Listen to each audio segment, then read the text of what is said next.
Most men believe that the safest place for their wife or girlfriend is in a house of worship or a community charity event. We are conditioned to think that these environments are infidelity-proof zones. But behavioral observations suggest that the most dangerous lie is the one hidden behind a holy mask. You aren't just being supportive of her new volunteer work, you are witnessing the moral camouflage. You see her suddenly dedicating every Saturday to the needy or every Tuesday night to choir practice, and because you have a conscience, you lower your guard. You are the victim of the virtue signaling shield. She has realized that you will never question her whereabouts as long as she claims to be doing good. You are witnessing a psychological operation where your respect for the sacred is being used as the very tool to pick the lock of your trust.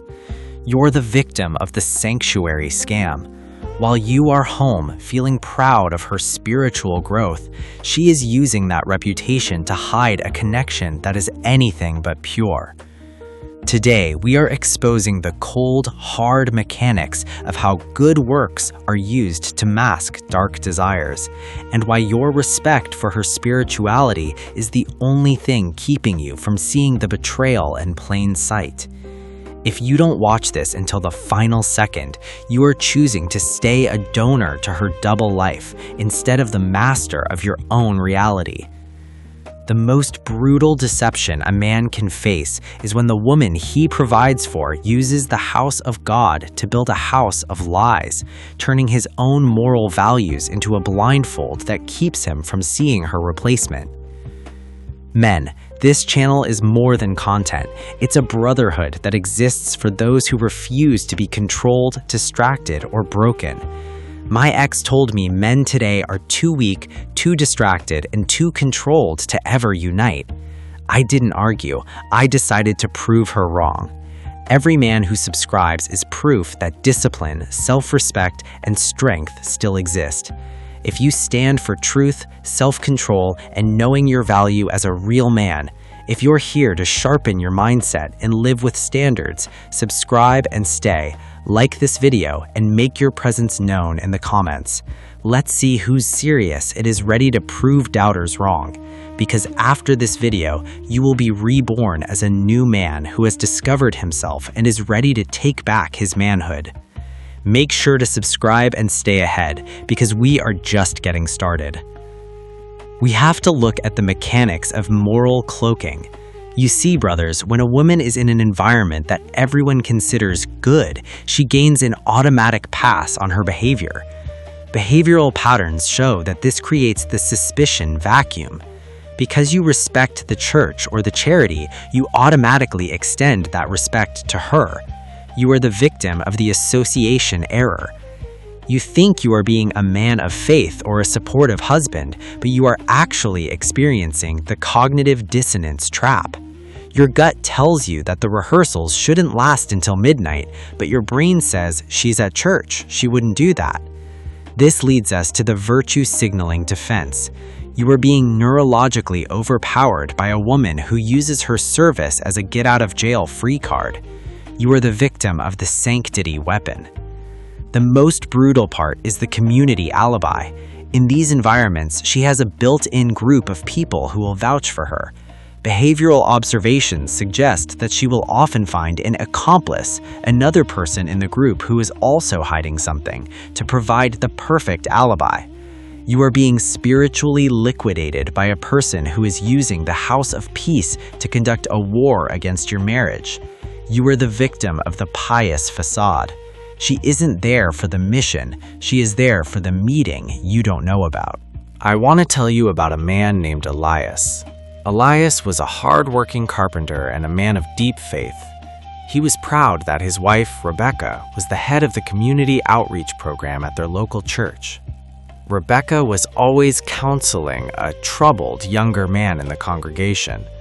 Whenever Elias asked why she was spending so much time with this guy, Rebecca would look at him with disappointment and say, "Elias, where is your compassion? I'm doing the Lord's work." Elias was the loser in this story because he chose the spiritual submission. He felt guilty for even asking. He began to apologize for his lack of trust. He was the victim of the faith-based gaslight. One night, Elias stopped by the outreach center early to surprise her with coffee, only to find the troubled man's car and Rebecca's car tucked away in the back of the lot where nobody could see them. Rebecca didn't repent. She told Elias that the other man understood her spiritual needs better than Elias ever did. Elias failed because he didn't realize that a virtuous title doesn't change a wayward heart. He spent the next year losing his church community because Rebecca had already told them Elias was spiritually abusive. He lost his home, his reputation, and his peace. He was the victim of the altar call betrayal.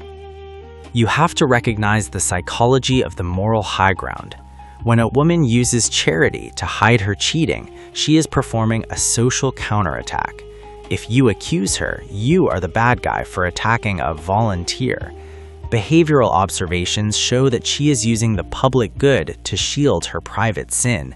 You are being the victim of the reputation trap. She wants the world to see a saint while you are living with a stranger. You are being psychologically dismantled by a woman who has outsourced her conscience to her social status. This leads us to the selective accountability. She will talk about grace and forgiveness constantly, but only when it applies to her mistakes. You are the victim of the theology of convenience. Behavioral patterns suggest that women who branch using these environments often use spiritual language to confuse your boundaries. You are being socially evicted from the truth. You are the victim of the holy ghosting. The loser's loop is the man who thinks joining her will fix it. You start going to the church more. You start volunteering at the same charity. You think if you are in the light with her, she won't find the darkness. But you are the victim of the surveillance failure. Behavioral patterns suggest that she will simply move her activities to a different ministry or a different volunteer shift. You are being psychologically looped into a cycle of chasing a ghost in a crowded room. You have to realize that the church isn't the problem. The chameleon inside it is. You are being drained of your masculine discernment by a woman who prays on Sunday and betrays on Monday. The final stage of this first section is understanding the biological toll of the sacred betrayal. This is the stage where the good man realizes his sanctuary has been turned into a crime scene. You are being physically burned out by the constant mental gymnastics of trying to reconcile her godly image with her ungodly actions. Your body is in an identity crisis because the foundation of your moral world has been cracked. You are the victim of the spiritual burnout. The man you used to be was a man who believed that religious spaces were safe spaces, but you now know they are just unregulated spaces. You have to let that man go. You have to realize that the pain in your soul is the end of the illusion. If you are still waiting for a sign from above that she's being unfaithful, while she's using signs from above to explain why she's out until 2 a.m., you are participating in your own destruction. You need to understand the concept of the secular standard. The man who wins this war isn't the one who debates theology with her. It's the man who realizes that a woman who truly values goodness doesn't need to use it as a weapon against her husband. You're the victim of the halo blindness. You've been staring at the angel she pretends to be for the public, while the enemy in your house is taking everything you own. You're witnessing a psychological pivot.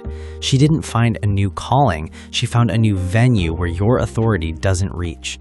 You're the victim of the moral ambush.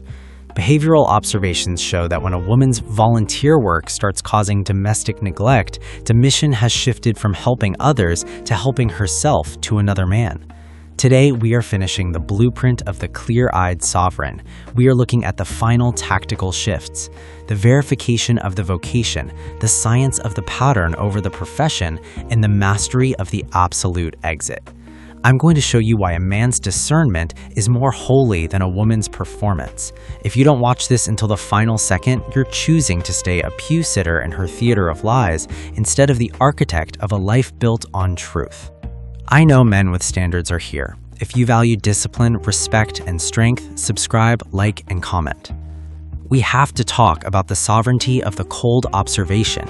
You see, brothers, once she has used the church or the charity as a shield, the trust is already contaminated.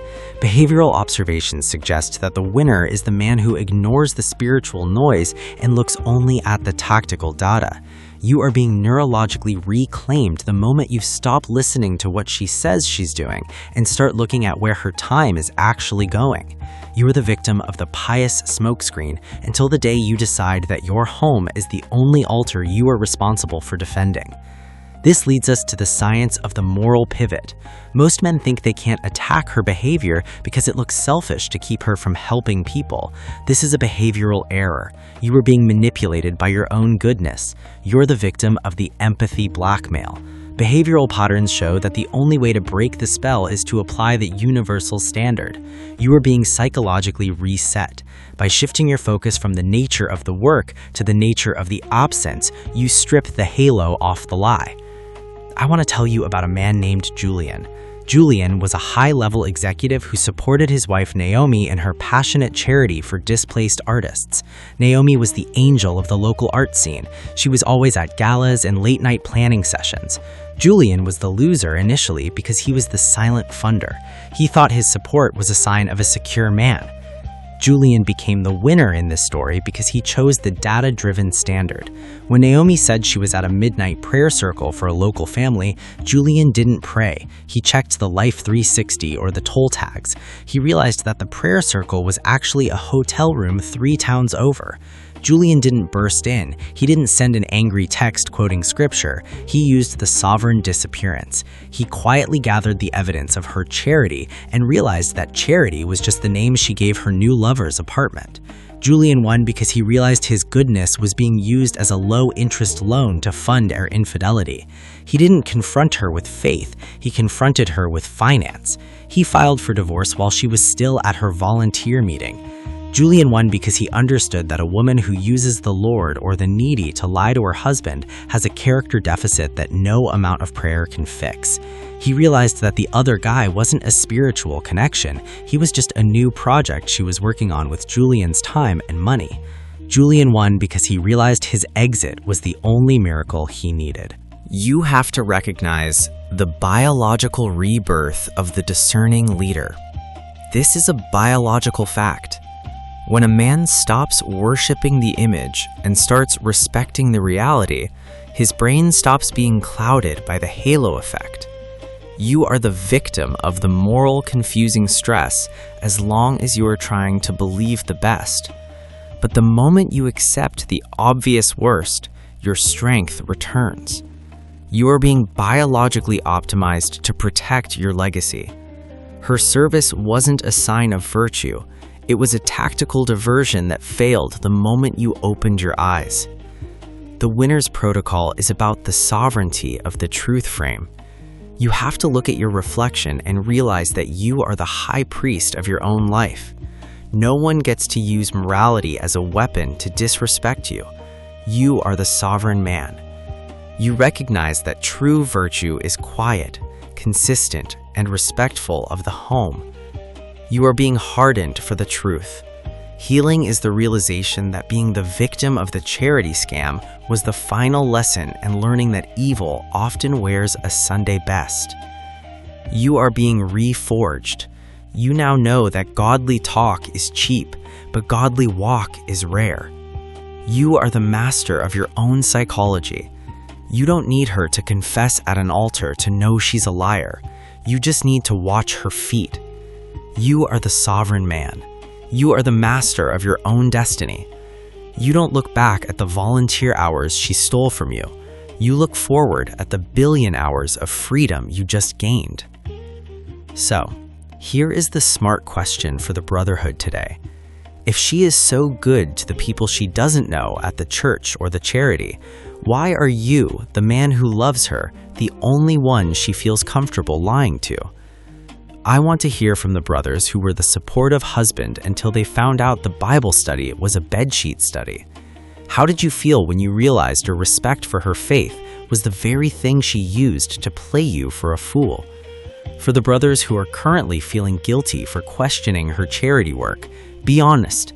Are you afraid of the truth, Or are you just afraid of what the church will think if you finally stand up for yourself? Drop your thoughts in the comments. Your story might be the gospel the brother next to you needs to hear to finally set himself free. This channel is for men who are done blaming themselves for other people's choices. If that's you, don't leave as a spectator. Subscribe and stay ahead because we're just getting started. Support the message, speak in the comments, and stand with the men who choose clarity over confusion. I'll see you in the next one. Stay sharp, stay cold,